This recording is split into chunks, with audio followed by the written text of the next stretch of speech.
በ1872 በአትላንቲክ ውቅያኖስ ላይ አንድ መርከብ በባህር መካከል ብቻዋን እየተጓዘች ነበር። ከሩቅ ሲታይ ሁሉም ነገር መደበኛ ይመስል ነበር። ግን ሌላ መርከብ ወደ እሷ መርከብ ሲቀርብ አንድ ነገር ተለየ። በመርከቡ ውስጥ ሰው አልነበረም፣ ካፒቴኑም የለም፣ መርከበኞቹም የሉም። በመርከቡ ላይ ያሉት ሰዎችም በሙሉ ጠፍተዋል። ነገር ግን መርከቧ ራሱ በጥሩ ሁኔታ ላይ ነበረች። ምግብ ነበር፣ የግል እቃዎችም ነበር፣ ካፒቴኑም ካቢን ነበር። ግን ሰዎቹ የት ነበሩ? እነሱ ራሳቸውን መርከቡን ትተው ሄዱ ወይስ በባህሩ ውስጥ አንድ ነገር ተከሰተ? 150 ዓመታት በላይ በኋላም ሜሪ ሴልስት እንደተባለችው መርከብ ታሪክ አሁንም ሚስጥር ነው። ሜሪ ሴልስት በ19 ክፍለ ዘመን የተሰራች የንግድ መርከብ ነበረች። መርከቧ በመጀመሪያ አማዞን ተብላ ትጠራ ነበር። በኋላ ስሟ ሜሪ ሴልስት ሆነ። በ1872 የመርከቧ ካፒቴን ቤንጃሚን ብሪግስ ነበር እና ይህ ጉዞ ተራ ጉዞ አልነበረም። ወደ ጣሊያን የሚደረግ የንግድ ጉዞ ነበር። በመርከቧ ላይ ካፒቴኑ፣ ቤተሰቡና መርከበኞቹ ነበሩ። በጠቅላላው 10 ሰዎች መርከቧ ላይ ነበሩ። ሜሪ ሴልስት ከኒውዮርክ ተነሳች። መዳረሻው ጄኖዋ ጣሊያን ሲሆን በመርከቧ ላይ ብዙ የንግድ ጭነት ነበር። ካፒቴኑ ብሪግስ የባህር ልምድ ያለው ጎበዝ ሰው ነበር። በዚያ ጊዜ ግን ማንም ሰው አልነበር። ይህ የመጨረሻው ጉዞ ነው ብሎም አላሰበም። በተመሳሳይ ወቅት ዴ ግራሺያ የተባለች ሌላ መርከብ ወደ ዩሮፕ እየተጓዘች ነበር። ካፒቴኗ ዴቪድ ሞራሃውስ ነበር። ከሜሪ ሴልስት መነሳት በኋላ በባህር ላይ ሲገናኙ አንድ እንግዳ ነገር ታየ። ሜሪ ሴልስት በራሷ እየተጓዘች ነበር፣ ግን ምንም ሰው አይታይም። ዴ ግራሺያ ሰዎቹ ወደ ሜሪ ሴልስት እንዲቀርቡ አደረገ። አንድ ሰው ወደ መርከቧም ገባ።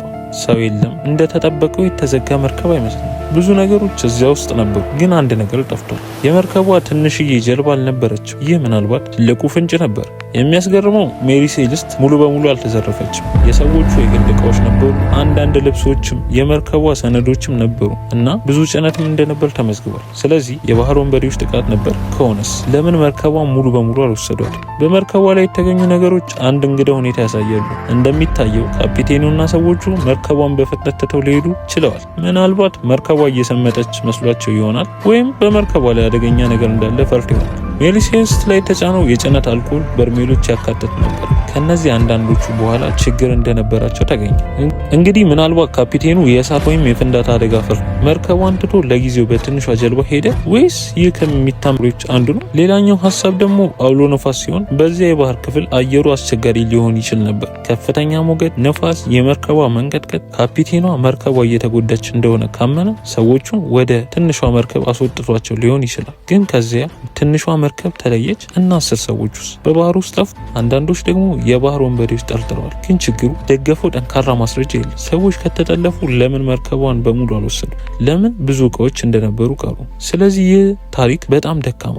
እዚህ ላይ ታሪኩ ወደ አንድ ቀላል ግን አሳዛኝ ማብራሪያ ይመለሳል። ምናልባት ካፒቴን ብሪግስ መርከቡ አደጋ ላይ እንዳለች አስቦ ሰዎቹን ወደ ትንሿ መርከብ አወጣ። ምናልባት የአልኮል በርሜሎች፣ የአየር ሁኔታና የመርከቧ ሁኔታ በአንድ ላይ ፍርሃት ፈጠሩ። ከዚያ ትንሽዬ መርከብ ሜሪ ሴልስት ተለየች እና በአትላንቲክ ውቅያኖስ ውስጥ ጠፋች። ይህ ግን ገና የተረጋገጠ መልስ አይደለም።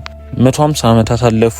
ሜሪ ሴልስት ግን አሁንም የባህር ላይ ትልቁ ሚስጥር ከሆኑ ታሪኮች አንዷ ናት። 10 ሰዎች፣ አንድ ትንሽዬ መርከብ እና አንድ መርከብ ብቻውን በባህር ላይ። ምናልባት መልሱ በባህር ውስጥ ጠፍቷል። ምናልባት የሆነው ነገር ካፒቴኑ ብቻ ያውቅ ነበር፣ ወይስ እነዛ መርከቡ ላይ የነበሩ ሰዎች ጉዳት ደርሶባቸዋል? ግን አንድ ነገር እርግጠኛ ነን፣ ሜሪ ሴልስት ሰዎቹን ወደ ባህሩ ወስዳለች። መልሱ ግን ከእሷ ጋር እንዲመለሱ አልፈቀደችም። እና እናንተስ ምን ይመስላችኋል? ሰዎቹ ለምን ሜሪ ሴልስትን ትተው ሄዱ? እስቲ ከታች ሀሳባችሁን በኮሜንት ላይ ያሳውቁኝ። እንደዚህ አይነት ቪዲዮዎች እንዲደርሳችሁ ኤላቲዩብ እያላችሁ ሁላችሁም እየገባችሁ ሰብስክራይብ፣ ቪዲዮም ከተመቻችሁ ላይክ ማድረጋችሁ እንዳትረሱ። በቀጣይ ቪዲዮ እስከምንገናኝ ሁላችሁም መልካም ሳምንት ይሆንላችሁ።